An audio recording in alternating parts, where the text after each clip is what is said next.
sa bawat Pilipino at magbibigay ng tamang impormasyon para sa tahimik at maayos na Pilipinas. Police News Network, alagad ng batas, tagapagtaguyod ng balitang pulis, sandigan ng mamamayan, patnubay ng katotohanan.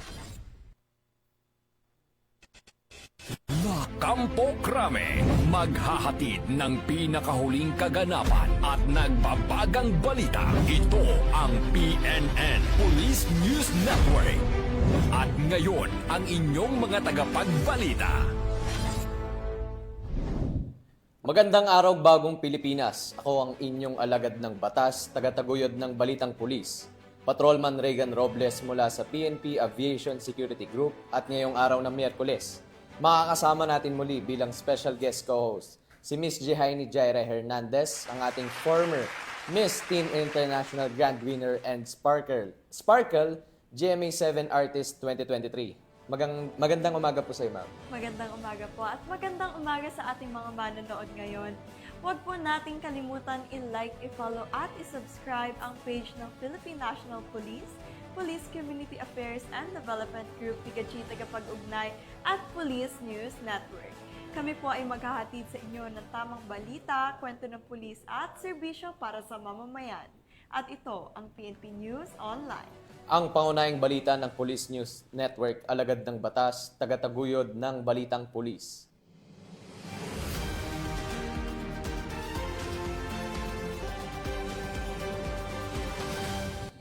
Narito ang mga balitang dapat niyong abangan. Suspect sa basag kotse na modus, arestado sa loob ng 2 minuto. Menor de edad na nagtangkang tumakas sa checkpoint sa Cebu, nahulihan ng baril. At mag-asawang wanted sa kasong estafa, timbog sa Parañaque City.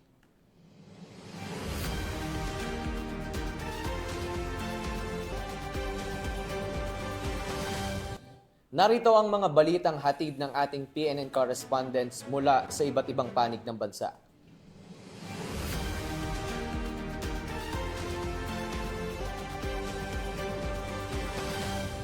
Simulan natin ang balita mula sa bahagi ng Luzon.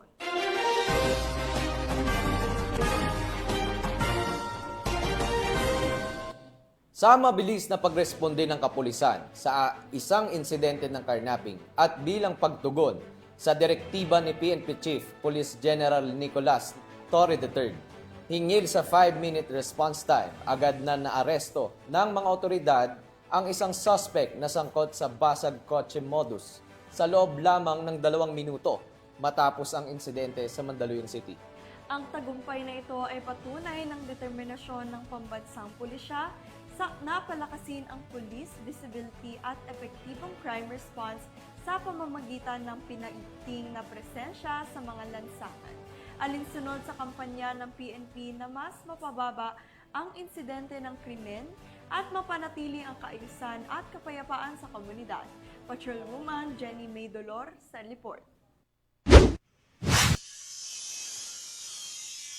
Walang takas ang sospek sa pagnanakaw sa isang kotseng nakaparada lamang sa parkingan sa kahabaan ng Boni Avenue, Barangay Plainview, Mandaluyong City. Binasag ng sospek ang bintana ng kotse gamit ang bato at kinuha ang mga kagamitan na nasa loob. Isang saksi ang agad na nag-report sa insidente kasama ang pagkakakilanlan ng sospek. Na agad namang narespondihan ng mga tauhan ng SWAT mula sa Mandaluyong City Police Station na nasa routine patrol sa nasabing lugar bilang bahagi ng pinalakas na visibility ng pulisya ng EPD at ang 5 minutes response time na ipinapatupad ng PNP para sa mabilis at epektibong tulong ng pulisya. Agad na kumilos ang mga kapulisan na nagresulta sa pagkakaaresto ng sospek na kinilalang si alias Lex, 43 anyos, residente ng Barangay Mauway, Mandaluyong City. Nabawi naman ang mga ninakaw na kagamitan. Agad pinagbigay alam ng kapulisan sa may-ari ng kotse ang pangyayari.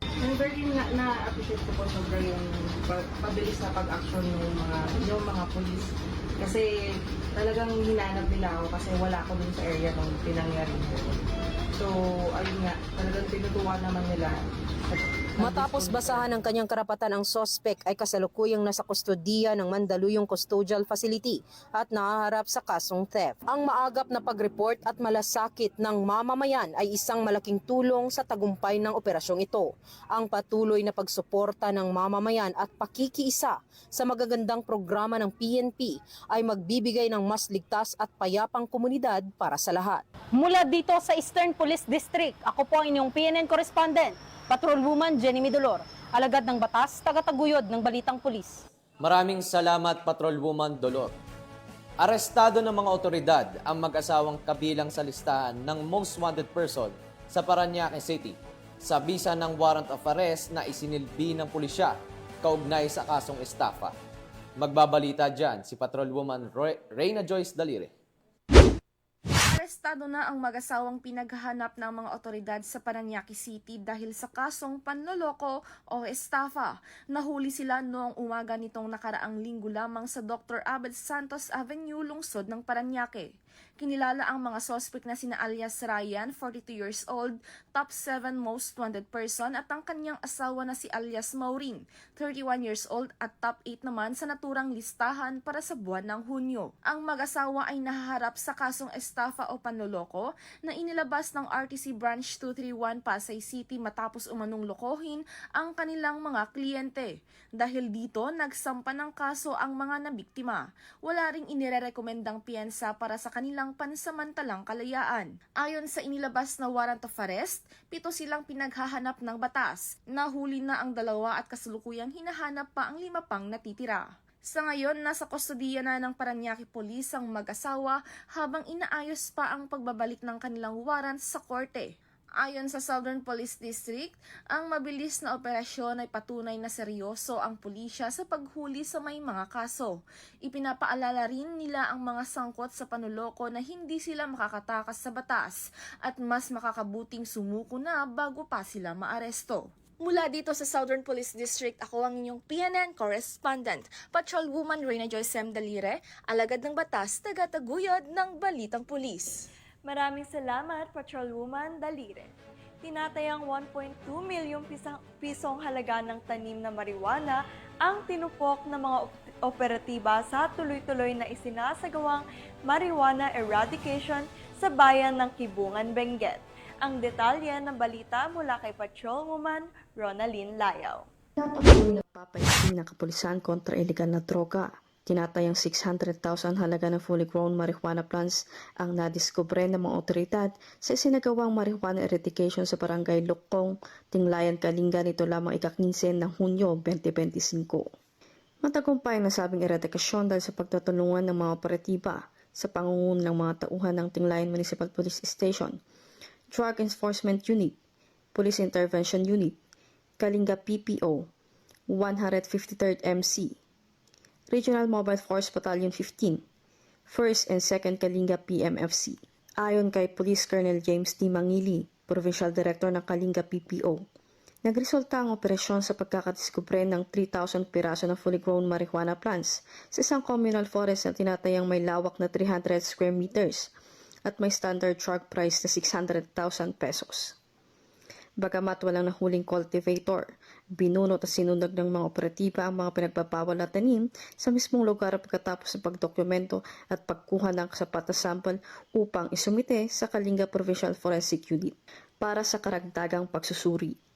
Ang matagumpay na operasyon ay patunay lamang na pambasang pulisya ay kaisa sa pagpapaiting ng kampanya kontra illegal na droga bilang pagsuporta sa atikain ng kasalukuyang administrasyon tungo sa isang bagong Pilipinas. Mula dito sa Baguio City, ako po inyong PNN correspondent, Patrolwoman Layaw, alagad ng batas, tagataguyod ng Balitang Pulis. Maraming salamat, Patrolwoman Layaw. Timbog ang nakatalang top 4 most wanted person sa bayan ng mga Tarem, Pangasinan matapos itong mahuli ng mga operatiba ng pulisya dahil sa kaso nitong karnapping. Ang report mula kay Police Corporal Rafi Veloria. Napasakamay na ng mga otoridad ang kinikilalang top 4 most wanted person sa bayan ng mga Tarem, Pangasinan. Dakong 10:00 ng umaga nito lamang ika-16 ng Hunyo taong kasalukuyan. Kinilala ng mga otoridad ang suspect na si alias Tommy, 49 na taong gulang, may asawa, isang construction worker at residente ng barangay Umangan, mga Tarem, Pangasinan. Ang operasyon ay isinagawa ng mga tauhan ng mga Tarem Municipal Police Station alinsunod sa warrant of arrest na nilagdaan ni Honorable Vincent Espinosa Lamog, Acting Presiding Judge, Regional Trial Court, Branch 38, Lingayen, Pangasinan, kaugnay sa kasong paglabag sa New Anti-Carnapping Act of 2016 na may piyansang nagkakahalaga ng 300,000 piso para sa kanyang pansamantalang kalayaan. Ang suspect ay nasa kustodiya ngayon ng mga Tarem Municipal Police Station para sa dokumentasyon at tamang disposisyon. Patuloy naman na pinapaigting ng ating mga kapulisan ang kanilang kampanya laban sa kriminalidad upang matiyak ang kaligtasan ng bawat mamamayan. Mula dito sa Ilocos Region, ako ang inyong PNN correspondent, Police Corporal Rafi Viloria, alagad ng batas, tagataguyod ng Balitang Pulis. Maraming salamat, Police Corporal Veloria. Bilang bahagi ng patuloy na pagpapaigting ng kampanya ng pulisya kontra iligal na droga, nasa kote ang isang suspect sa isinasagawang bypass operation ng Nueva Ecija PNP. Matapos mahulihan ng mahigit 400,000 pisong halaga ng iligal na droga. Patrolwoman Lixen Ray Saweran sa report. Aresto ang isang high-value individual sa isinagawang buy-bust operation ng Zaragoza Municipal Police Station Drug Enforcement Unit, PIDEA Nueva Ecija at Provincial Police Drug Enforcement Unit ng Nueva Ecija Police Provincial Office sa Barangay Santo Rosario, Yang, Zaragoza, Nueva Ecija. Kinilala ni Police Colonel Ferdinand D. Hermino, Provincial Director ng Nueva Ecija PPO, ang suspect na si alias Bong, 52 anyos na lalaki, walang asawa at residente ng Barangay Mountain View, Mariveles, Bataan. Nakumpirma ang bentahan ng iligal na droga matapos makabili ang isang PNP posture buyer ng isang sachet ng inihinalang shabu kapalit ng 3,000 pesos. Sa isinagawang protective search, na-recover mula sa suspect ang karagdagang 2 sachet ng inihinalang shabu, marked money at isang kulay itim na touchscreen cellphone.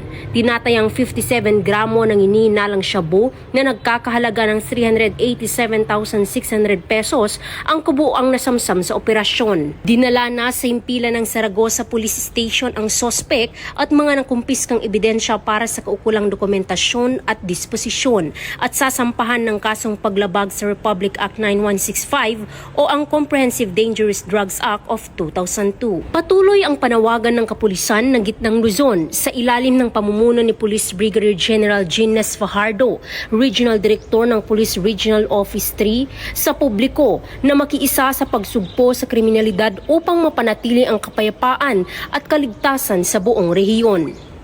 Mula dito sa Gitnang Luzon, ako ang inyong PNN correspondent, Patrolwoman Lixen Reyes A. Saweran, alagad ng batas, tagataguyod ng Balitang Pulis.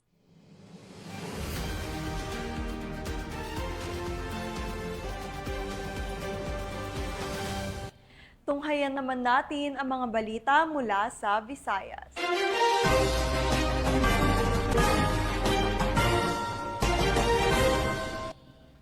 Walang kawala sa batas ang isang minor de edad nang mahulihan ng baril matapos tangkaing tumakas sa itinayong checkpoint ng pulisya sa bayan ng Liloan, Cebu. Patuloy naman ang Philippine National Police sa pagpapatupad ng mahigpit na seguridad at checkpoint operation sa buong bansa upang masawata ang paglaganap ng iligal na gawain at matiyak ang kaligtasan ng mamamayan. Yan ang tinutukan ni Patrolwoman Judith Ticanor. Isang 17 taong gulang na estudyante ang nahuli ng mga otoridad matapos tangkain ng pagtakas mula sa isang checkpoint operation na isinagawa ng mga pulis nito lamang nakaraan dakong 1:30 ng madaling araw sa Sitio Sambag, Barangay San Vicente, Liloan, Cebu. Kinilala ni Police Major Maui Arcilla, Chief of Police na Liloan Municipal Police Station, Cebu Police Provincial Office, ang suspect na si Christian, 17 taong gulang at residente ng Sitio Hugon, Barangay San Vicente, Liloan, Cebu. Ayon sa ulat, pinahinton mga nagpapatrol ang pulis sa isang motorsiklo matapos mapansing walang suot na helmet ang driver. isang malinaw na paglabag sa batas trapiko. Sa halip na huminto, tinangka ng mga sakay ng motorsiklo na tumakas, dahilan para magsimula isang maikling habulan. Na-corner ng mga pulis ang motor at agad bumaba ang isa sa mga backrider na sinubukang tumakas sa pamamagitan ng pagtakbo, ngunit naabutan ito ng mga kapulisan. Sa isinagawang body search, nakuha mula sa kanyang baywang isang caliber 38 revolver na walang serial number at may lamang 4 na bala. Dahil dito, agad siyang dinala sa himpilan ng pulisya at isinailalim sa kustudiya bilang child in conflict with the law. Siya ay maharap sa kasong paglabag sa Republic Act No. 10591 o Comprehensive Firearms and Ammunition Regulation Act. Patuloy ang investigasyon ng mga otoridad habang isinasagawa ang kaukulang proseso alinsunod sa batas para sa mga minor de edad. Ang insidente ay patunay ng kahalagan ng mas pinaigting na pagpapatrolya at masusing checkpoint operations ng mga kapulisan upang mapigilan ang paglaganap ng iligal na armas para makamit ang isang ligtas at mapayapang komunidad. Mula dito sa Police Regional Office 7, ako ang inyong Police News Network Correspondent, Patrolwoman Judith Nicanor, alagad ng batas, tagataguyod ng Balitang Pulis. Maraming salamat, Patrolwoman Nicanor. Matagumpay na nakumpiska ng Iloilo City PNP mula sa 2 drug suspect ang hinihinalang shabu at marijuana na may kabuang halaga ng mahigit 800,000 piso sa isang operasyon laban sa iligal na droga. Nakaibalita dyan, si Patrolwoman Lynette Sablon. Estado ang 2 high-value individuals sa isang matagumpay na anti-illegal drug operation na isinagawa ng Iloilo City Police Office City Drug Enforcement Unit sa Barangay Lubok, Lapus, Iloilo City nito lamang 16 ng Hunyo taong kasalukuyan. Kinilala ang mga suspect na sina alias Janron, 35 taong gulang, binata, residente ng Barangay Nabitasan na Paz, Iloilo City, at si alias Rodolfo, 31 taong gulang, residente ng Barangay Lapus Norte, Lapus, Iloilo City.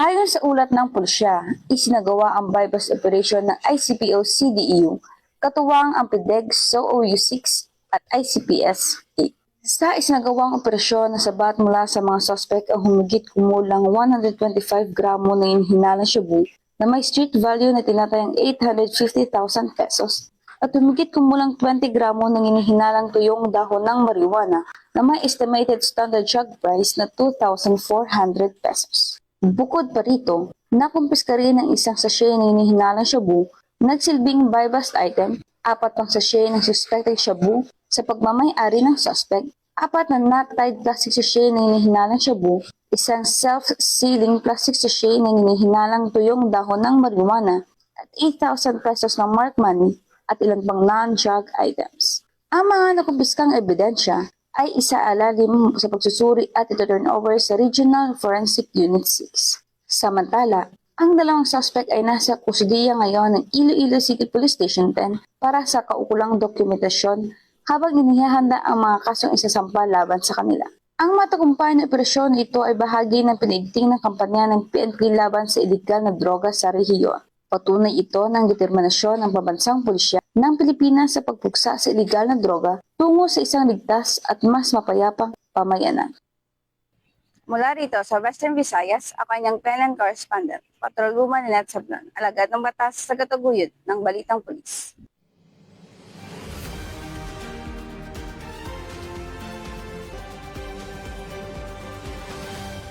Narito naman ang mga balita mula sa bahagi ng Mindanao.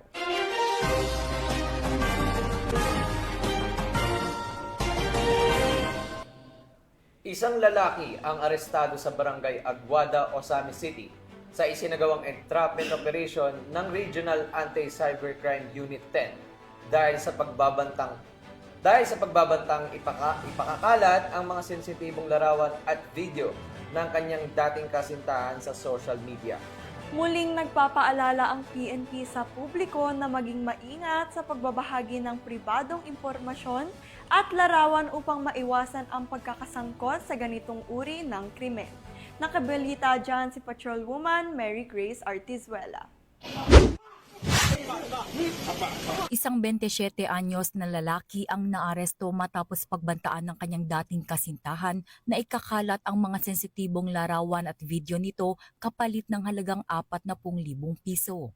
isinagawa ang entrapment operation ng mga tauhan ng Lanao del Norte Provincial Cyber Response Team ng Rakuten, katuwang ang Osamis City Police Station sa Barangay Aguada, Osamis City. Naaresto sa operasyon ang suspect na kinilalang si alias Nick. Nahaharap ngayon ito sa mga kasong grave threats at robbery with violence against or intimidation of persons. Siya ay nasa kustudiya na ng Osamis City Police Station para sa dokumentasyon at paghahanda sa isasagawang inquest proceedings. Isang lalaki ang inaresto sa isinagawang entrapment operation ng Lanao del Norte Provincial Cyber Response Team Regional Anti-Cybercrime Unit 10 ng Anti-Cybercrime Group sa Osamis City, Misamis Occidental sa pananakot na ikakalat ang mga sensitibong imahe at video ng babaeng biktima